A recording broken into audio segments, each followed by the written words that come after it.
نو دې وجه نه یو خو به تاسو محنت کوئ، بل چې کوم نو تاسو موږ الحمدلله مسلمانان یو، د اسلام رڼا ده راسره، او دا خو دنیاوي لحاظ سره تعریف پس الله رب العزت دې په دې باندې د عمل کولو توفیق نصیب کړي. وآخر دعوانا الحمدلله.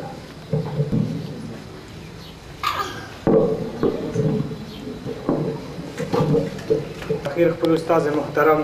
حضرت مولانا ضیاء الله جان صاحب ته خواست کوم چې هغوی راشي او د خپلو خیالات اظهار وکړي.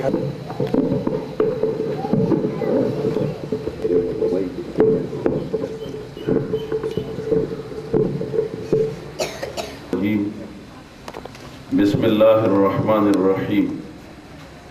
اقرأ باسم ربك الذي خلق. وقال تعالى وعلم آدم الأسماء كلها. وقال النبي صلى الله عليه وسلم مروا صبيانكم بالصلاة إذا بلغوا 7 واضربوهم إذا بلغوا 10. وأيضا قال النبي صلى الله عليه وسلم بعثت معلما. صدق الله وصدق رسوله النبي الكريم. قابل احترام علماء کرام، دغه عصري او د دینی دغه دواړو ادارو روان زمونږ د ختم نبوت صاحب تحصیل جنرل سیکرٹری حضرت مولانا عمران سے، حضرت مولانا ساجد سے، جناب فضل واحد مجاہد سے، او نور قابل احترام مسلمانانو عصری ادارہ کی عزت تراجم یو چې دغه عصری ادارې دغه مشري دا علماء کرام کوي، او زمونږ د استاد د مسلمانانو د بچو د عصری علوم د حصول سره سلام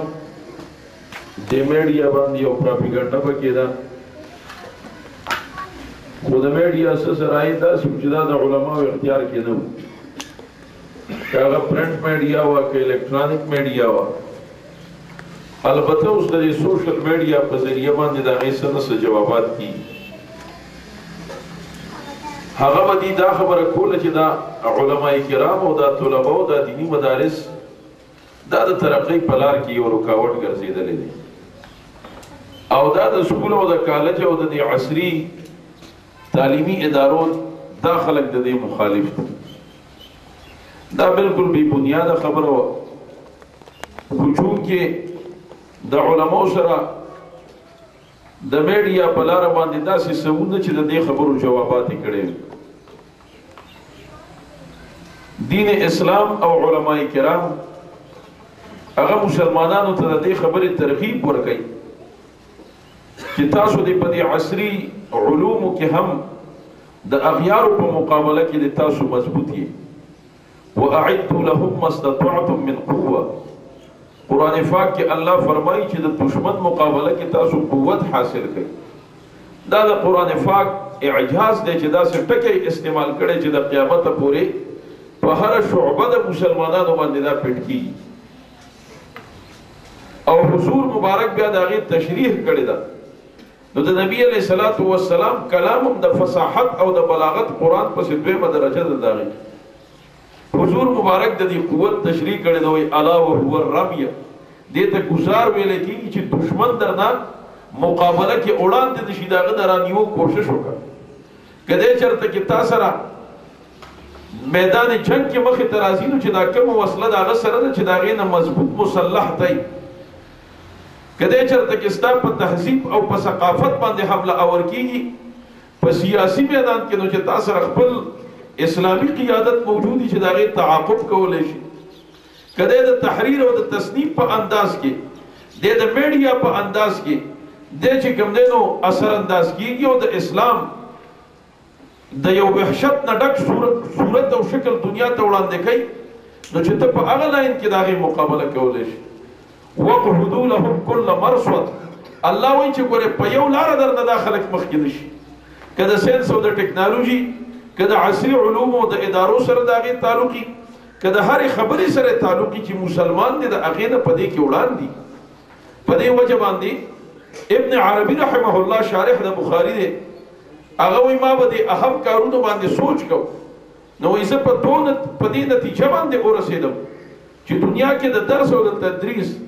د تعلیم او د تعلم د زده کړې او د ښودنې د دې کار کوم اهمیت زما ذهن ته راغی د ټولو نه اولني انسان باندې ما سوچ وکړ د حضرت آدم علیه السلام متعلق نو د هغه متعلق الله قرآن کې فرمایي وعلم آدم الاسماء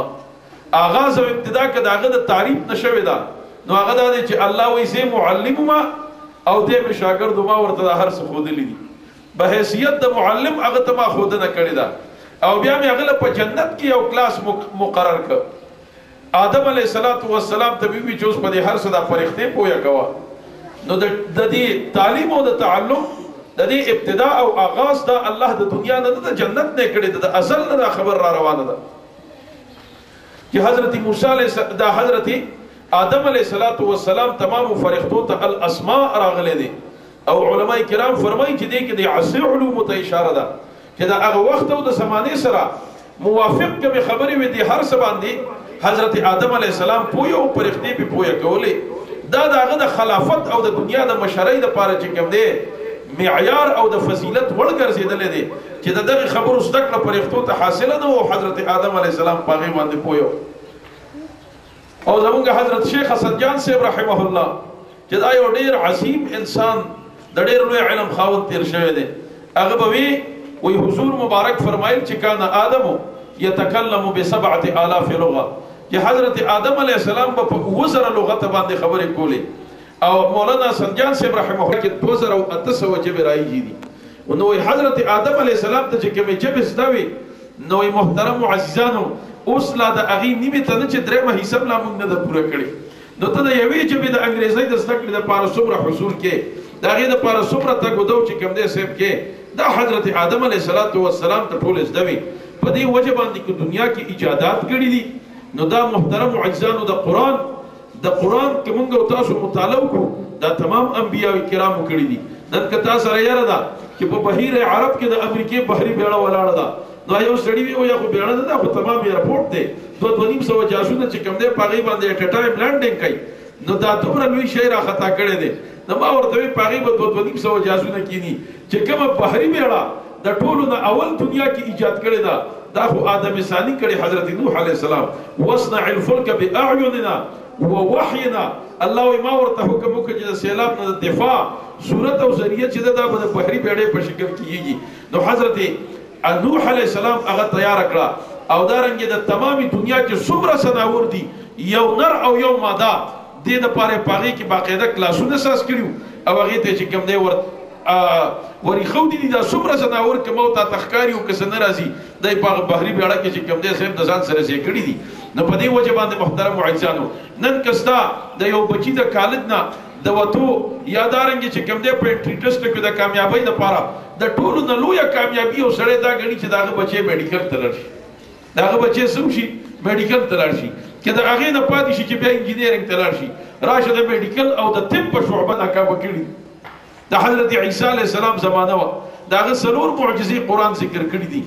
یوه معجزه په هغې کې دا وه چې انی ابرئ الاکمه والابرص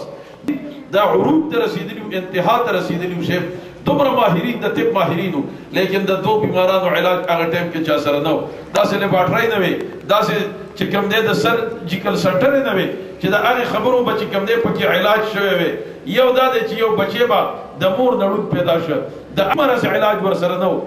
نو تفسیر جلالین لیکي وایي هما دا آنې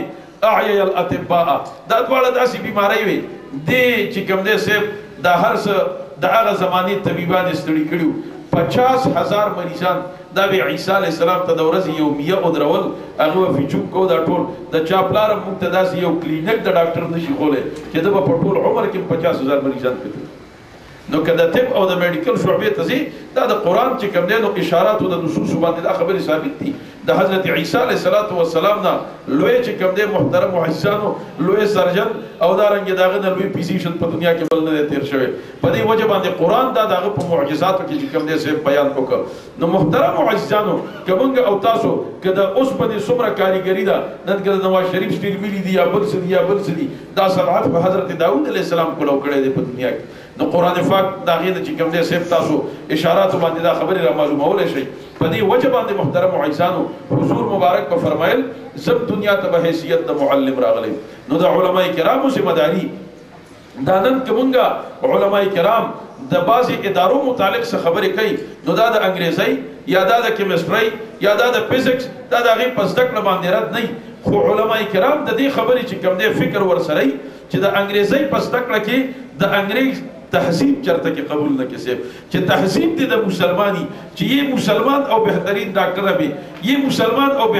قسم دې هغه ورځ یو میاش به کیږي دا هلته کې یو غریب سړی دا هغه بچی درځو خړداس یو ورکوټه ماشوم امتحان هم شروع په سکول کې نه دغه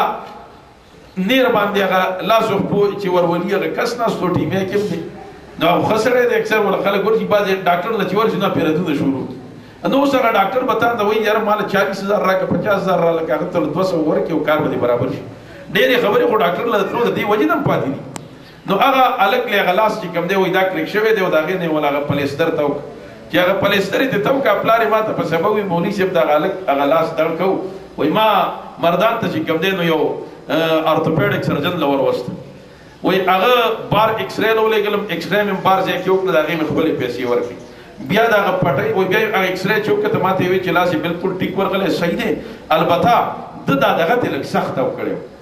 دا پلیستر ته لک سخت او کړو نو دا دړې په دی وجه کو دا ته وای د ولي سخت او کړو په دې پایارو کې په دې سړي باندې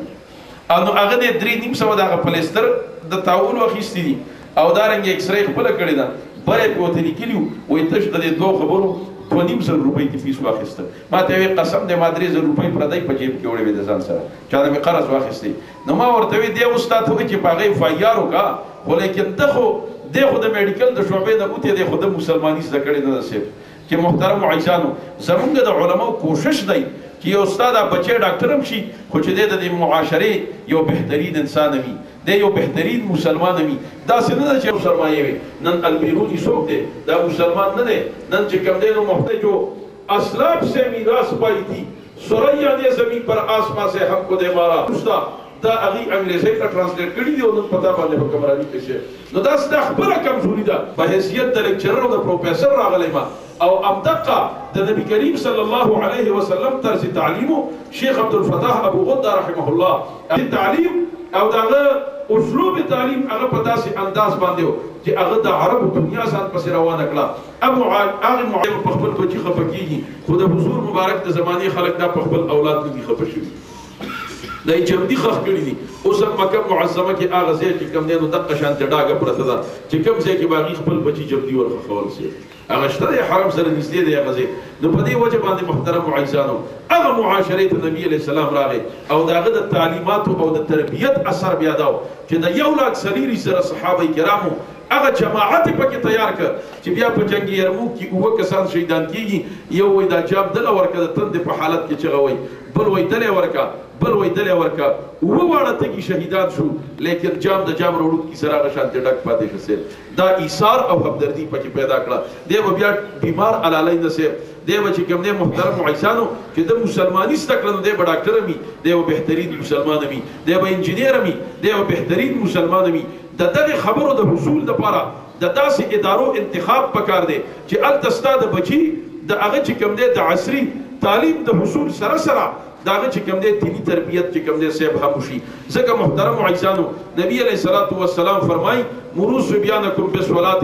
اذا بلغوا 7 چې دا بچی دی د اوو کالو شو د حکم کوي چې بچی جمعات ته مخکې شه بچی سپاره والا دله چې کوم دی تربیت د جمعات ورکوا وضربوه اذا بلغوا 10 او چې کله دا بچی له سکالو ته ورسید نبی علیہ السلام وی بیا د پلار دله گزار ورکړي کړي د جمعات عادت نشه محترم عزیزانو زمونږ د احناف د مسلک مطابق مفتابهی قول دادي چې 15 کاله کې دا بچی بلوغ درسي دې د مخ کې کدا بچی وفات شي او د ټول عمر منځونه نه کړي قسم دې کې قبر کې د خدای دا تاسو کې چې تا منځول نه کړي سي نه د آخرت کې کیږي خو دې پلار ته وایي چې د لاسو کارو شو دې منځ نه کوي تی اوخه پلار ته دا حکم ولې کوي وایي ځکه دا د بچی د تربیت مقام دی دا دغه د زده کړې مقام دی کدی ټیم کې د لاسو کارو پورې دی د جمعات عادي شه نو اخواته کې 50 شپته یا اتیا کال ژوند او ژوندۍ بیا به د سره د جمعات سره لګیدلې که په دغه ټیم کې دی چې کوم دی تا په کوم انداز کې روان ک محترم معززانو نه دی بیا په هغه انداز کې چې کوم دی سیب روانيږي مخکې به مونږ اکثر د خلکو ته وي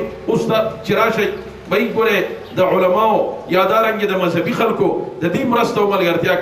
اباظي کسان وي مړه وي پتی کلاس دي کوم چاله دی وټ ورک اوس راشه یو های سکول کې ته پوښتنه کوي یو ماستر نه یا که تاسو کې څوک ماستران ناشتي چې ستا هر های سکول او میډل سکول ته چټای را لیکرانه لې چې د دې یکم نه پس باغه لکانو له داخلي ورکوي چې د حیا په لباس کې نه راځي د مسلمانۍ په لباس کې نه د پښتون په لباس کې نه چې د پینټ شرټ کې د انګريز لباس کې راځي الله داخله ورغله اوس په دې منطق موږ نه پیګو چې دا انګریزي په پرتګ کې نه زده کیږي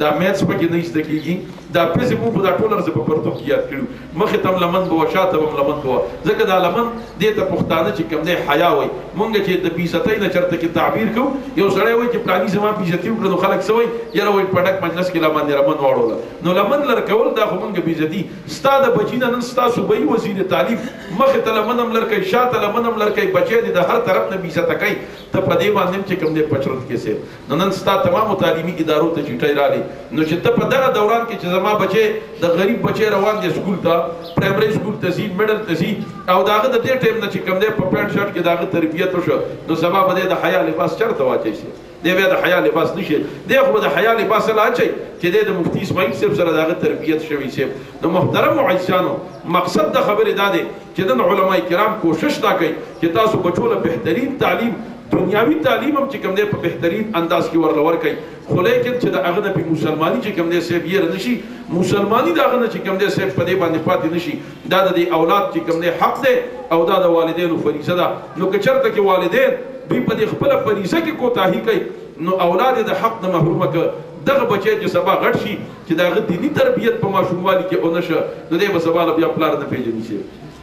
دی به بیا مور نه پیژني دی به بیا چې کوم دی مشر نه پیژني دی به کشر نه پیژني مولانا ادریس صاحب به فرمایل هغه به وي د چارسده کې یو خانو یو زوی یو سکول کې داخل کړو نو هغه ډیر زیات پیسونه ډیر لوی چې کوم دی د هغه اخراجات وي ما ورته وی چې دا ولې وی چې ډیر لوی سہولیات ورکړي دي دی په کمره کې چې کوم دی نو په کرسۍ او په بنچ باندې ناشتي اول ته ورته بټن لګولي کله د اوبو ضرورت نو بس پاسینه ته کې په بټن باندې زور کی او یا چې کوم دی هغه زینه आवाज ورکی کې بجلی نه یا غشي کار نه کوي نو کلاس 4 ورله هغه زیته چې کوم دی سیب وبره رسک نو هغه وی په بل کال کې را سره ملو شو چې موري صاحب بچي می 30 ته دی وای ما وی چې دا ولې وی چې دا خو دغه تربیت شو بیا په کور کې نشته مال به چې غره کړی چې عمر اواله پلار ځکه دا 40 ته کړو کړه چې بس د پاسې باندې او چغه به وخت نو زه به ناس مال به چې غره کړه مشرور له به چې غره کړه نو دا خو ماشوم دی خو چې په کوم انداز باندې روانه دي قصې رواني نو که په دغه انداز دی ورله تربیت وکړو نو په دې وجه باندې محترم معززانو د دې خپل اولاد د عصري علوم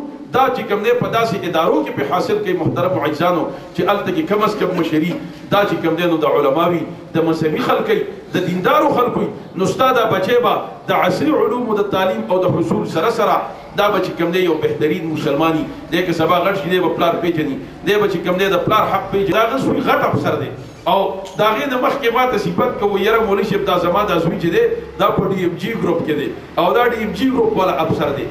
نو له زاغه سره قسم دی دا سندا بالکل چې شمدید واقع ده او دا رنګ هغه زوی له وته هغه پس خبره د دې پلار څخه خبره ورته چا کړې و دا په طبيعت لګه خنه ولا کېدلې چې راغی ودرېد په دې تشوي لاس کې خودل او دې پلار ته دومره خبره وکړي چې دا چې د یو سکول پرنسپل خپل ترانسپورت ته نشي کولای شي دومره خبره ورته وکړي دومره به ماوي هغه د دې اجرې نوکر تم نه کړي نو چې کله غلاړ نو ما ورته وی چې اجي سي خپکیګم تعلیم او خرچې دې پډېری کړې دي خدای تعلیم هغه تستا مقام نه پوه ته نه پیږي یعنی کم از کم لګزان له تا ته ځان له خبرې نه وي پکار خو زه در سره ناستم پکار دا چې هغه دا وی چې یو بلمه پلار سره ناست یم ته زما مخکې نه بیزته کوي نو په دې وجه باندې ما وته ټیک ته چې لوی افسر شه گاډي مو ور سره ارسه ور سره خو ستا مقام یې نه پیژنته په دې وجه باندې علما کرام دې چرته خپل دي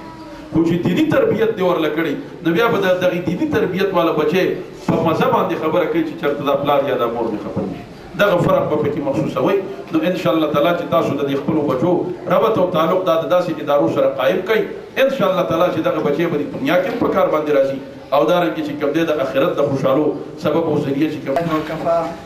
وسلام علی عباده الذین اصطفى اما بعد زمونږ د دې دینی ادارو او د عصري علومو د ځان له جداوالي مراکزو افادیت او اهمیت حضرت مولانا ضیاء الله جان هاشمی صاحب دامت برکاتهم په ډېر ښایسته انداز کې چې موږ غون کال کم محنت کوو په وړو باندې هغوی نیمه ګنټه کې د هغې نچوړ ستاسو وړاندې راوستو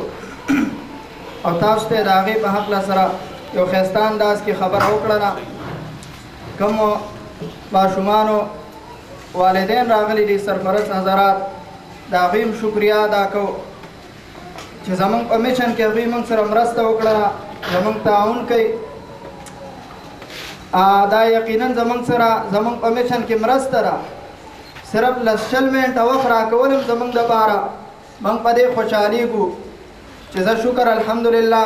کوم میشن موږ روان کړی دی او یقینا ستاسو دا وړاندې راوستل ضروري هم ده او تاسو ته په دې باندې ځان پویول دا هم ضروري ده چې موږ د غیرو خلاف لګیا یو، د غیر دینه خلکو خلاف لګیا یو، د هغه خلکو خلاف لګیا یو چې هغوی اسلام ختمول غواړي، مسلمان ختمول غواړي. موږ د هغوی شکل نن اختیار کړی دی، والدین راوغواړو، بزم انعقاد وکړو، خو محنت زمونږ د دین دی او ستاسو نه دا خبره هم پټ پناه نه ده کېدل پکار. انتهایی معذرت. پرایویټ ادارې اکثر د تجارت دپاره دي، ډېر 2 قسمه ادارې د دې نه بچ دي. حفاظت دې وشي، د دې اشتهار دې وشي، هغه په خپله فیصله کوي که هغه غیر دي او که هغه اهل حق حضرات دي. نن کفار هم لګیا دي، غیر دینه خلک هم لګیا دي، خپلې پیسې لګوي، د دنیا پیسې لګوي، پراجکټ یې شروع کړي دي خو د خپلې نظریې د مسلط کولو لپاره، د خپلې نظریې د اشتهار دپاره او د پرچار دپاره. او اهل حق حضرات هم لګیا دي. څه وخته پورې په مدارسو کې الحمدلله تا قیامت به جاري مدارس والدینو ته ویراګانې کړي دي چې راشئ ستاسو د ماشومانو نن پروګرام دی. د هغې باوجود زمونږ حوصله شکني وشوله، خو زه صرف د مفتي صاحب استقامت ته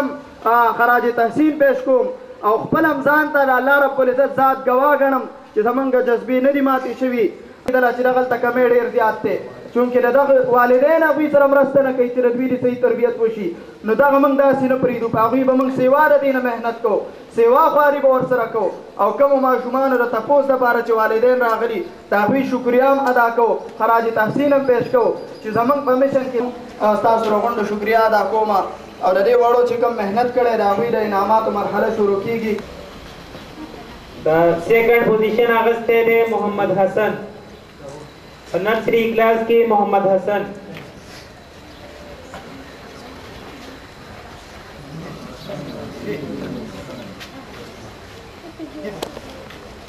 همدغه نرسري کلاس کې فرست پوزیشن اخیستی زید.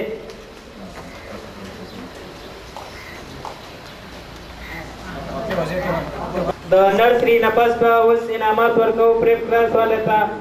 په پریپ کلاس کې 3rd پوزیشن اخیستی عبدل او 1st پوزیشن اخیستی دی اویس.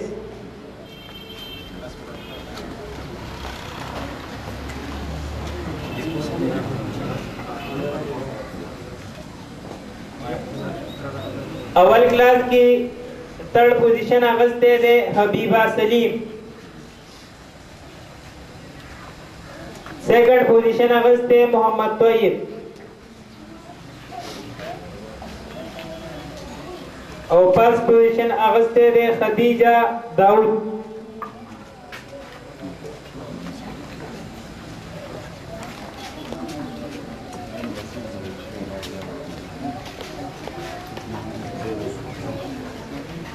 دینا پس دویم کلاس والا کی 3rd پوزیشن اخیستی دی الیشبا.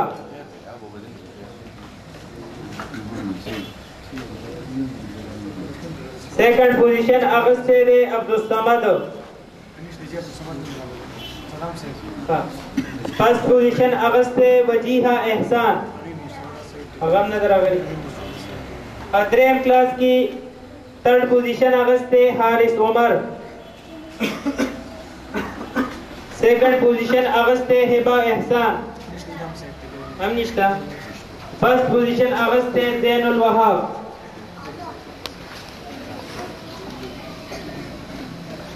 دینا پس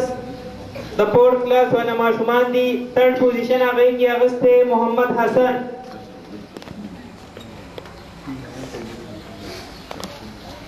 2nd پوزیشن سارا محمود. سارا او فرست پوزیشن اغسطه دی سمرین سلیم.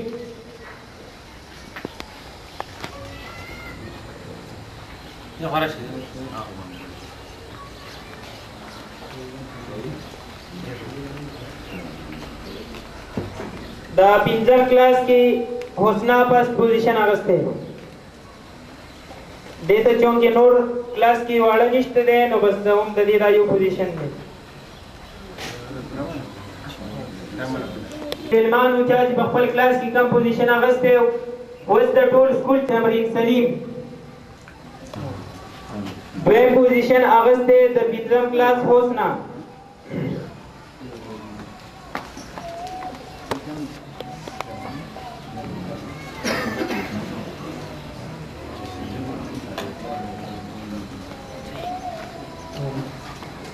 عثمان ادارے محتمم حضرت مولانا مفتی محمد اسماعیل مختوم محمود صاحب تا او دا غاز ټول چې هغوی له هغه خپل شیډ ورکړي.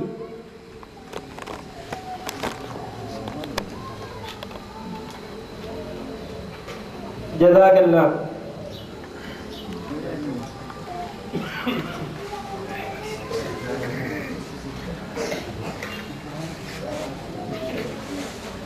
اوس پروګرام د اختتام لپاره د دعا لپاره راغواړم د دې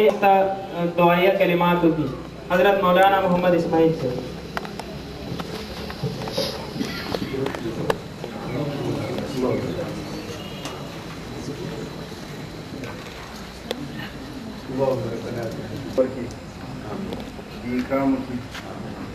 یا الله کوم کسانو ته چې اطلاعګانې ملو شوي دي څه د عذر د وجې پاتې شوي دي یا الله هغوی له عزت ورکړي. یا الله څومره مسلمانان دي ټولو مسلمانانو کې اتفاق مینه محبت پیدا کړي. یا الله څومره مسلمانان بیماران دي ټول له شفای کامله عاجله ورکړي. یا الله کوم مقصد دپاره چې موږ دا اداره کولاو کړې ده کوم مقصد دپاره چې موږ د دې ادارې بنیاد ایښی دی یا الله هغه مقصد ستا د دین اشاعت دی ستا دین ترجمانی ده یا الله ستا دین سربلندی ده. یا الله موږ دا غواړو چې دا ماشومان دینداره جوړ شي. یا الله دا ماشومان ډاکټران وي خو دینداره وي. یا الله انجینران وي خو دینداره وي. یا الله ستا د دین د اشاعت دپاره ستا د عظمت د سربلندۍ دپاره موږ دا اداره کوله کړې ده. یا الله په دې مقصد کې موږ کامیاب کړي. یا الله موږ کامیاب کړي. یا الله ستا د حق رضا مسلمانانو ساتي. یا الله دې ماشومان الله د دې عصري علومو سره دیني علوم هم ورکړي. یا الله عالمان یې کړي. یا الله ډاکټران یې کړي دینداره. یا الله انجینران یې کړي دینداره. یا الله څومره مسلمانان بیماران یې ټوله شفای کامله عاجله ورکړي. الله رب العزت دې دوی له جزای خیر وکړي. کوم حضرات چې راغلل او زموږ حوصله افزایي وکړله. واخر دعوانا الحمد لله رب العالمين.